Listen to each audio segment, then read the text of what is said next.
रतन टाटा जी की दुखद मृत्यु को अभी सिर्फ 1 ही साल पूरा हुआ है और टाटा ग्रुप पर संकट के बादल ही आ गए। बोर्ड मेंबर्स में इतनी खींचातानी हो गई है कि सरकार को बीच में आना पड़ा। टाटा ट्रस्ट के ट्रस्टी 7 अक्टूबर को जाके दिल्ली में फाइनेंस मिनिस्टर निर्मला सीतारमण और होम मिनिस्टर अमित शाह जी से मीटिंग करके आए हैं कि हमारे मैटर में कुछ करो। लेकिन आखिर ऐसा क्या हो गया टाटा ग्रुप में? ये मैटर जो है टाटा सन्स का है या टाटा ट्रस्ट का है? ये टाटा सन्स और टाटा ट्रस्ट में डिफरेंस क्या है? आखिर टाटा ग्रुप का असली मालिक है कौन? इस डिस्प्यूट की वजह क्या है और इस डिस्प्यूट से टाटा ग्रुप की बाकी कंपनियों पे क्या फर्क पड़ेगा? क्या रतन टाटा जी के बाद ग्रुप में कोई भी ऐसा व्यक्ति नहीं बचा जो टाटा ग्रुप को संभाल सके? आरबीआई क्यों चाहता है कि टाटा सन्स अपना आईपीओ ले आए और टाटा सन्स क्यों कहता है कि हम आईपीओ नहीं लाएंगे? शपूरजी पालनजी ग्रुप जो टाटा सन्स का दूसरा सबसे बड़ा ट्रस्टी है, क्यों अपने शेयर बेच के टाटा ग्रुप से एग्जिट करना चाहता है? ये सब बातें बताएगा आपका भाई राहुल। बाजार में बात हो रही है एक डिस्प्यूट की, हम बात करेंगे 3 डिस्प्यूट की और इसका क्या इंपैक्ट होगा स्टॉक मार्केट पे और आपके पोर्टफोलियो पे जानेंगे इस वीडियो में। तो जनता जनार्दन की जय बोलते हैं, करते हैं वीडियो की शुरुआत।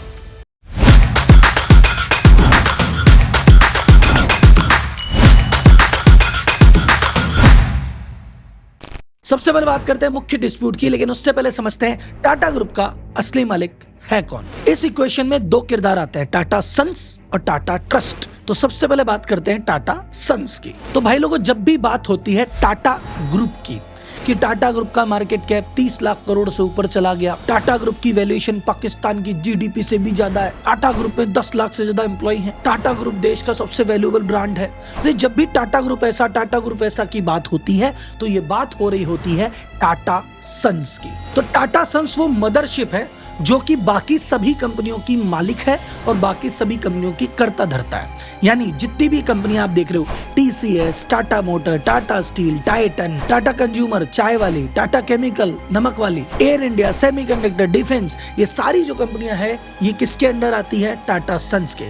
इन सब का मालिक कौन? टाटा सन्स। ये टोटल कितनी कंपनियां हैं? 400 से ज्यादा कंपनियां हैं टाटा की जिसकी मालिक टाटा सन्स है।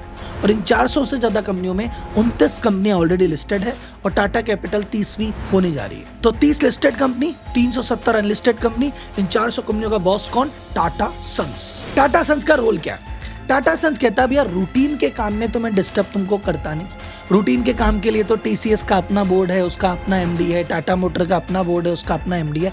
लेकिन जितने भी बड़े स्ट्रेटेजिक डिसीजन कि अगले 5 साल बाद टाटा मोटर क्या करेगी, अगले 10 साल बाद टीसीएस क्या करेगी, कौन से नए सेक्टर में हमको एंटर करना चाहिए, क्या हम सेमीकंडक्टर सेक्टर में जाएं, क्या हम डिफेंस में जाएं, क्या हम ये करें, तो किसी नए सेक्टर में कंपनी खोलनी है कौन डिसाइड करेगा? टाटा सन्स। उस नई कंपनी खोलने के लिए जो पैसा आएगा वो कौन अरेंज करेगा? टाटा सन्स। जैसे पहले जब टाटा स्टील, टाटा मोटर चल रही थी, उसके पैसों से उन्होंने कहा चलो टीसीएस खोलते हैं, उसका अरेंजमेंट किया, टीसीएस बड़ी करी। अब टीसीएस के जो पैसे आए उससे उन्होंने बाकी कंपनियां बड़ी करी। तो इनका काम क्या है कि मदर कंपनी है, जो भी कंपनियां चल रही है उनका प्रॉफिट इन्हीं के पास आता है, उसी प्रॉफिट से बाकी कंपनियों का लॉस पूरा करती है, नई कंपनियां चालू करती है और उसको इन्वेस्ट वगैरह करती है। तो इसका मुख्य काम पुरानी कंपनियों को संभालना, उसका प्रॉफिट कलेक्ट करना, नई कंपनियों को बढ़ावा देना और उनके स्ट्रेटेजिक डिसीजन लेना है। क्लियर? कुल मिला के जो टाटा सन्स है, जिसको टाटा ग्रुप कहते हैं, ये खुद लिस्टेड नहीं है, ये एक प्राइवेट कंपनी है जो प्राइवेटली चलती है। इस टाटा सन्स के चेयरमैन 53 साल रहे थे जेआरडी टाटा, 1938 से लेके 1991 तक। 91 में उन्होंने चेयरमैनशिप सौंपी रतन टाटा जी को। फिर रतन टाटा जी 21 साल रहे 2012 तक। बीच में 4 साल साइरस मिस्त्री आए, फिर डिस्प्यूट हुआ तो 1 साल वापस रतन जी आए और 17 से लेके अब तक एन चंद्रशेखरन जी इस टाटा सन्स के कर्ता धर्ता हैं, जो कि बहुत पुराने एम्प्लॉय हैं टाटा ग्रुप के और 2017 से चेयरमैनशिप भी संभाल रहे हैं रतन टाटा जी के बाद। और इनकी चेयरमैनशिप में पिछले 5 साल में ग्रुप का रेवेन्यू डबल हुआ है, प्रॉफिट ट्रिपल हुआ है, मार्केट कैप ट्रिपल हुआ है। ग्रुप ने semiconductor, defence manufacturing, iPhone manufacturing, ये सब काम इनकी लीडरशिप में ही चालू हुआ है। यानी टाटा सन्स में एन चंद्रशेखरन जी के टेन्योर में कोई दिक्कत नहीं है। तो अब बोलो राहुल जी दिक्कत ही नहीं है तो डिस्प्यूट क्या है? डिस्प्यूट यह है कि इस टाटा सन्स का भी मालिक है टाटा ट्रस्ट। अब नॉर्मली ऐसा नहीं होता कि ट्रस्ट किसी कंपनी का मालिक हो, लेकिन ये भैया ये तो टाटा ग्रुप है। टाटा ग्रुप ने तो शुरू में कह दिया कि हम तो धंधा किस लिए कर रहे हैं? हम धंधा इसलिए कर रहे हैं कि धंधे से पैसा कमाएं और उस पैसे को चैरिटी में लगा सकें, समाज की सेवा कर सकें। तो इन्होंने कहा जब काम ही सेवा है तो मालिक भी ट्रस्टी होना चाहिए। और जो भी पंगे चल रहे हैं इस समय टाटा ग्रुप में, वो चल रहे हैं टाटा ट्रस्ट में। अब टाटा ट्रस्ट का मैं आपको बेस समझा देता हूं, इसके बाद अपन डिस्प्यूट पे चलेंगे। अब टाटा सन्स के मालिक कौन कौन है, ध्यान से सुनना। 4 मुख्य कैटेगरियां हैं।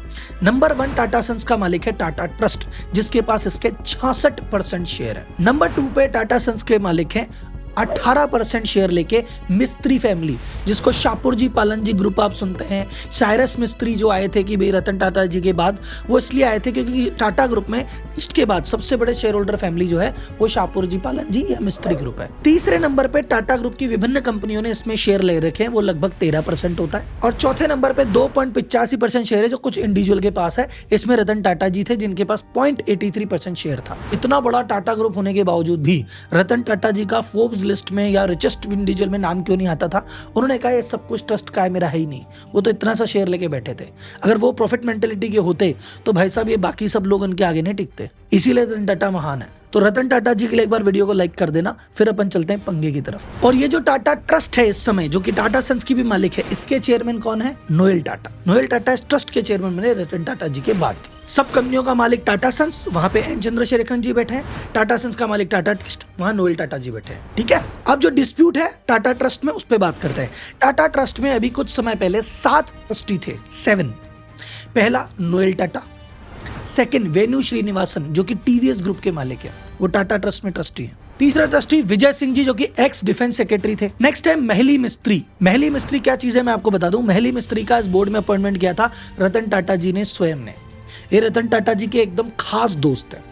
साइरस मिस्त्री जी के कजन लगते हैं कि लिखने को तो ये, लेकिन जब इनका मैटर आपस में हो गया था तो साइरस मिस्त्री के अगेंस्ट जाके रतन टाटा को सपोर्ट किया था, वो है महली मिस्त्री। फिर है प्रमीत झवेरी जो कि एक्स सिटी बैंक ग्रुप के हेड थे। फिर है भाई साहब जहांगीर सी जहांगीर जो कि जहांगीर हॉस्पिटल रन करते हैं। फिर है डैरियस खंबाटा जो कि एक सीनियर एडवोकेट है। जब तक रतन टाटा जी जीवित थे, टाटा ट्रस्ट के चेयरमैन कौन? रतन टाटा। टाटा सन्स के चेयरमैन कौन? रतन टाटा। तो आपस में कोई डिस्प्यूट ही नहीं था। और इनका कद इतना बड़ा था, इनका सम्मान इतना ज्यादा था कि इनका वचन ही इनका शासन था।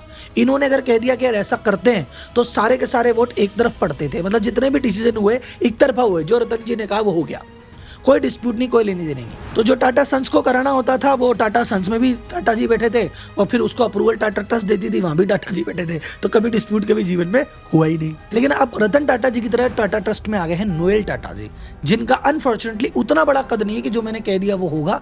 और यहाँ पे थोड़ा सा फिर कमजोरी उनकी दिखी तो बाकी ग्रुप हावी होने लगा। तो अभी रतन टाटा जी के जाने के बाद ट्रस्ट में एक रूल आया, जिसकी भी ट्रस्टी की उम्र 75 साल से ज्यादा है उसका हर साल अपॉइंटमेंट करेंगे और वोटिंग से अपॉइंटमेंट होगा। ठीक है, नॉर्मल है, हर साल अपॉइंटमेंट होता है, कर लेंगे, उसमें क्या है, अच्छी बात है। 75 के बाद ऐसा ही होना चाहिए। लेकिन अभी विजय सिंह जी की उम्र है 77 साल। 7 दिन पहले उनका नाम आया कि भाई इनका रीअपॉइंटमेंट करेंगे। तो हमारे वेणु श्रीनिवासन जी ने कहा फेवर, नोएल टाटा जी ने कहा फेवर, चारों ने अगेंस्ट कर दिया कि नहीं होगा अपॉइंटमेंट। अब जब 2 फेवर में और 4 अगेंस्ट में, तो हो गया मोशन डिसमिस। तो फाइनली विजय सिंह जी को रिजाइन करना पड़ा, टाटा सन से निकलना पड़ा। इधर महली मिस्त्री वाले ग्रुप ने, इन चारों ने कहा कि एक प्रपोजल हम देते हैं कि हम जो टाटा सन्स है जो सब कंपनियों को संभालता है, उसमें एज ए बोर्ड नंबर पे मैं महली मिस्त्री जी को नॉमिनेट किया जाए। तो नोएल टाटा जी और वेणु शिवाना जी ने उनको कैंसिल कर दिया कि नहीं होने देंगे। और वहां से डिस्प्यूट की असली शुरुआत हुई है। तो नोएल टाटा ग्रुप जो जिसमें वेणु श्रीनिवासन जी और विजय सिंह जी थे, वो कह रहा है कि यार ये महली मिस्त्री और ये 4 लोग मिलके सुपर बोर्ड बना रहे हैं और अपने हिसाब से चलाना चाह रहे हैं ट्रस्ट को। महली मिस्त्री जी और ये कहते हैं कि साहब हम तो कहने को तो ट्रस्टी नाम दे रखा है हमको, पर हमारी चलने तो देते ही नहीं है, सारे काम तो नोएल जी अपने हिसाब से लेते हैं, तो ऐसे थोड़ी चलेगा। तो यहाँ पे डेडलॉक क्रिएट हो गया कि ये चारों चाहते हैं हमारे हिसाब से चलो, ये तीनों कहते हैं हमारे हिसाब से चलो। ये है मुख्य डिस्प्यूट। तो राहुल जी कंपनी में कोई दिक्कत है? नहीं है। टाटा सन्स में कोई दिक्कत है? नहीं है। ऊपर ही तो दिक्कत है, तो इससे क्या होगा? इससे बहुत कुछ होगा भाई साहब। देखो रूटीन के काम तो डिस्टर्ब नहीं होंगे, नॉर्मल काम तो चलते रहेंगे क्योंकि इनका बोर्ड, इनके एमडी हैं। लेकिन जितने भी स्ट्रेटेजिक डिसीजन है कि चलो मान लो अब टाटा सन्स को डिसाइड करना है किस नए सेक्टर में एंट्री करें, तो ये ग्रुप बोलेगा एक काम करो सोलर में एंटर करो, ये बोलेगा नहीं करने देंगे। या ये ग्रुप बोलेगा एक काम करो ईवी में एंटर करो, ये बोलते हैं नहीं करने देंगे। तो किस नए ग्रुप में एंटर करें ना करें, वहां पे डेडलॉक है, कोई समानता ही नहीं है। तो फिर टाटा ग्रुप कहाँ जाए भाई? मान लो टाटा सन्स में ट्रस्टी अपॉइंट करना है, ये बोला इन 4 को करो, ये बोले इन दोनों को करो, फिर काम कैसे चलेगा भाई? यहाँ बैठे टाटा सन्स के चेयरमैन एन चंद्रशेखरन जी, उनको कोई भी डिसीजन लेना है वो बोर्ड के पास जाते हैं। अब एन चंद्रशेखरन जी बोले भाई मैं किसके पास जाऊँ, किसको राजी रखूँ, किसको नाराज करूँ? इनकी बात मानो तो ये नाराज, इनकी मानो तो ये नाराज। भैया तुम एक हो जाओ, नहीं तो इनकी मानूंगा तो ये परेशान करेंगे, इनकी बोलूंगा तो ये परेशान करेंगे। और जब अगर यहाँ पे ग्रुप बनने लग गए तो टाटा सन्स में भी लोग बाग अपने अपने खेमे बना लेंगे और फिर तो कंपनियों में भी अपने अपने खेमे बनेंगे। बात एफिशिएंसी की नहीं होगी, बात प्रोडक्टिविटी की नहीं, अपने अपने आदमी सेट करने की बात होने लग जाएगी और फिर पूरे ग्रुप में ये गड़बड़ हो जाएगी। और अगर ऐसा ही होता रहा तो पहली बात, नए सेक्टर में एंटर करने में टेंशन, किसको अपॉइंटमेंट करें उसमें टेंशन, किस दिशा में जाना है उसमें टेंशन, किसको लोन देना किसको नहीं देना, कितना देना, सब में टेंशन हो जाएगी, ईगो इन्वॉल्व हो जाएंगे। और अगर टाटा ग्रुप में इसका इंपैक्ट दिखा तो टाटा ग्रुप इतना बड़ा ग्रुप है कि देश की इमेज को धक्का लगेगा और टाटा ग्रुप की कंपनी अगर हिली तो स्टॉक मार्केट भी हिल जाएगा। और इसी बात को लेकर सरकार कंसर्न है। तो पता नहीं ये ग्रुप चारों जने को अमित शाह जी, निर्मला सीतारमण जी ने बुलाया, ये जानबूझ के गए, बट सरकार इन्वॉल्व है। सरकार ने कहा भैया तुम जो भी आपस में लफड़ा है सेटल डाउन कर लो, क्योंकि तुम्हारे लफड़े का कीमत सिर्फ तुम नहीं, पूरी टाटा ग्रुप, पूरा स्टॉक मार्केट, पूरा देश भुगतेगा और ये हम नहीं चाहते। ये तो था सबसे बड़ा डिस्प्यूट जो कि चल रहा है अखबारों में। सेकंड डिस्प्यूट जिसकी इतनी चर्चा नहीं है, थर्ड डिस्प्यूट जिसकी मिनी चर्चा है, पर आगे जाके बड़े डिस्प्यूट बन सकते हैं, उस पर बात करते हैं। सेकंड डिस्प्यूट है वो है शाहपुरजी पालांजी ग्रुप के साथ। देखो हमने देखा कि टाटा ट्रस्ट इतना बड़ा, मान लो 30 लाख करोड़ का ग्रुप, और 30 लाख करोड़ के ग्रुप में 18% शेयर लेके बैठा है मिस्त्री ग्रुप या शाहपुरजी पालांजी ग्रुप।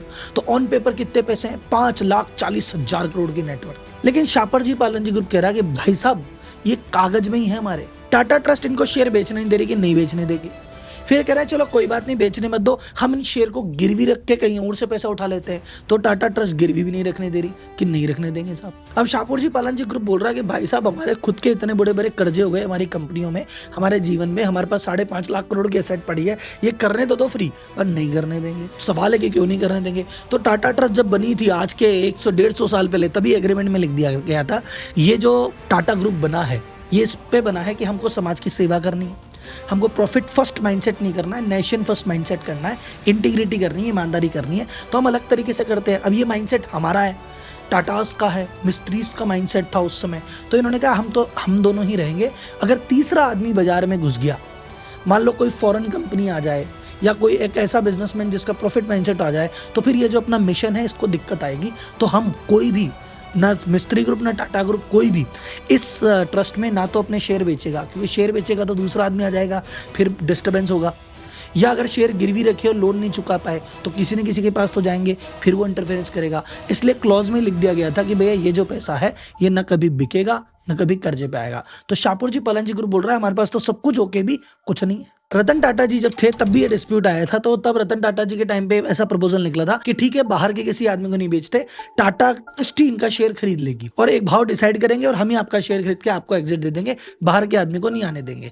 लेकिन वो बात फिर रतन टाटा जी के जाने के बाद से वो बात चली गई। अभी एक और चीज आ रही है कि ये जो शाहपुरजी पालांजी ग्रुप है, महली मिस्त्री वाला जो 4 जनों का ग्रुप है, इनके काफी क्लोज है, बल्कि ये मिस्त्री फैमिली से ही बिलोंग करते हैं, इन्हीं के कजन्स भाई बहनों में। तो नोएल टाटा ग्रुप को ये और लगता है कि कल को ये लोग लीड करके इस तरफ आ जाएंगे तो कहीं शाहपुरजी पालांजी ग्रुप को एग्जिट ना दे दें या कोई इनके लिए फेवरेबल रूल ना बना दे। ये भी एक इसके अंदर छुपी हुई बात है जो ज्यादा डिस्कस नहीं हो रही है। अब आते हैं तीसरे डिस्प्यूट पे, वो चल रहा है सीधा सरकार से या आरबीआई से। अब देखो टाटा सन्स इतना बड़ा ग्रुप है कि आपस में पैसे का लेन देन खूब हो रहा था, कई ग्रुप कंपनियों से लोन लिया होता है, कई ग्रुप कंपनी को लोन दिया होता है। तो आरबीआई कहती है कि भैया इतना बड़े बड़े तुम्हारे ट्रांजेक्शन है तो हम तुमको मानते हैं अपर लेयर एनबीएफसी, कि तुम इतना लोन ले रहे हो, इतना लोन दे रहे हो, तुम तो अपने आप में एक एनबीएफसी हो। 2022 में इनको अपर लेयर एनबीएफसी माना और कहा 3 साल के अंदर लिस्ट करो। टाटा सन्स ने वही अपना राग पुराना दोहराया कि बोले देखो भाई साहब, हम नॉर्मल कंपनी नहीं है, हम प्रॉफिट के लिए काम नहीं कर रहे, हमारी अलग मानसिकता है, हम प्राइवेटली जैसा कर रहे हैं इसको करने दो। एक बार पब्लिक मार्केट में आ जाएंगे तो फिर वो डिस्क्लोजर भी देने पड़ेंगे, कंप्लायंस भी करनी पड़ेगी, क्वार्टर ऑन क्वार्टर प्रॉफिट की हमको उसमें भीड़ में भागना पड़ेगा। प्लस कई डिसीजन हम ऐसे लेते हैं जिसमें प्रॉफिट लॉस नहीं होता, हम तो उसको चैरिटी के हिसाब से लेते हैं, फिर मार्केट उसको नेगेटिव देखेगा कि इन्होंने ये किया वो किया, तो हमको प्राइवेट ही रहने दो, हमको इस चक्करों में मत डालो। तो उसके लिए उन्होंने कहा कि यार किस कारण से हमको एनबीएफसी कह रहे हो, हम पे 20,000 करोड़ का लोन है, इसीलिए तो उन्होंने 20,000 करोड़ का लोन चुका दिया। बोलो जी आज की डेट में टाटा सन्स पे 0 डेट। अब हम एनबीएफसी नहीं है, अब हमें माफ कर दो साहब। अच्छा, जो टाटा कैपिटल का आईपीओ आया ना, वो आईपीओ मनमर्जी से नहीं लाया टाटा कैपिटल की हमारी मर्जी हम लाएंगे, वो इसी रूल में फंस गया था। इस रूल में फंस गया तो उन्होंने कहा चलो यार इसका तो ले आते हैं, लेकिन टाटा सन्स का नहीं लाएंगे। टाटा सन्स 400 कंपनियों से रिलेटेड है अकेली। लेकिन अभी इसमें बात क्या है कि डेडलाइन निकल गई सितंबर 25 की। आरबीआई शांत है, आरबीआई ये भी नहीं कह रहा कि चलो आपने 20,000 करोड़ का लोन चुका दिया, अब आप एनबीएफसी नहीं हो, आपको हम क्लीन चिट देते हैं, आपको आईपीओ की रिक्वायरमेंट नहीं है, ऐसा कुछ भी नहीं कह रहा। और ना ये कह रहा है कि तुमने डेडलाइन मिस कर दी, ऐसे कैसे कर दी, लेके आओ आईपीओ, तुम पे पेनल्टी लगाएंगे, वो भी कुछ नहीं कह रहा। अभी आरबीआई ने चुप्पी साध रखी है। ये एक बहुत बड़ा टेंशन का विषय है कि आरबीआई कुछ तो बोलो। बोलो। अभी आरबीआई की जो मॉनेटरी पॉलिसी की मीटिंग हुई थी उनमें पत्रकार ने पूछा कि टाटा सन्स के आईपीओ का क्या सीन है, तो आरबीआई गवर्नर बोले इंडिविजुअल कंपनियों की बात नहीं करते और उन्होंने टाल दिया इस बात को। तो आरबीआई के ऑफिशियल स्टेटमेंट का इंतजार है कि वो क्या इनको आईपीओ के लिए मजबूर करेगी, आईपीओ की रिक्वायरमेंट से बहाल कर देगी। तो भैया टाटा ग्रुप में आज की रेट में कभी भी कुछ भी हो सकता है, क्योंकि ट्रस्टियों की टसल एक तरफ है, शाहपुर पालन ग्रुप से एक टसल एक तरफ है, आरबीआई से एक टसल एक तरफ है। तो इसलिए कहते हैं जब कोई बड़ा चला जाता है ना तभी याद आता है। आप सोचो ये सारे डिस्प्यूट सब मौजूद थे, लेकिन पिछले 74 सालों में जब 53 साल जेआरडी टाटा जी थे या 21 साल रतन टाटा जी थे, कोई चू भी नहीं बोला, ना तो शाहपुर जी पालन जी ग्रुप कुछ बोला, ना आरबीआई कुछ बोला, ना ट्रस्टी कभी लड़े। ये था उनका कद, ये था उनका दबदबा, और उनके जाते ही 1 साल में कैसे बाजी बिखरी है आप देखो। तो सवाल निकल के ये आता है कि क्या नोएल टाटा जी टाटा ट्रस्ट को वैसे ही संभाल पाएंगे जैसे जेआरडी टाटा और रतन टाटा जी ने संभाला? क्या महली मस्त्री सुपर बोर्ड की तरह ऑपरेट करके ट्रस्ट में एक तरह से तख्ता पलट कर देंगे? क्या एसपी ग्रुप को एग्जिट मिलेगी या नहीं मिलेगी? क्या टाटा सन्स का आईपीओ आएगा कि नहीं? ये सारे सवाल हैं जो टाटा ग्रुप के भविष्य पे एक बड़ा प्रश्नवाचक चिन्ह खड़ा करते हैं। बाकी मेरी और सभी भारतीयों की तरफ से जो रतन टाटा जी को प्यार करते हैं, टाटा ग्रुप को प्यार करते हैं, उम्मीद है कि डिस्प्यूट जल्दी से जल्दी सुलटे और ये टाटा ग्रुप और आगे बढ़े और टेंशन फ्री होकर बड़े बड़े काम करे। लेकिन होगा क्या वो तो भविष्य ही बताएगा। पर इस मौके पे जो अपडेट आती रहेगी आपका भाई इस पे वीडियो लाता रहेगा। अगर आपको वीडियो से इन्फॉर्मेशन मिली या सारी चीज़ आपके दिमाग में क्लियर हुई तो कमेंट बॉक्स में मुझे बताना, वीडियो को लाइक करना, इसको शेयर करना और टाटा ग्रुप के लिए दुआ करना। अगली वीडियो में फिर मिलेंगे, तब तक के लिए धन्यवाद। जय हिंद एंड हैप्पी दिवाली।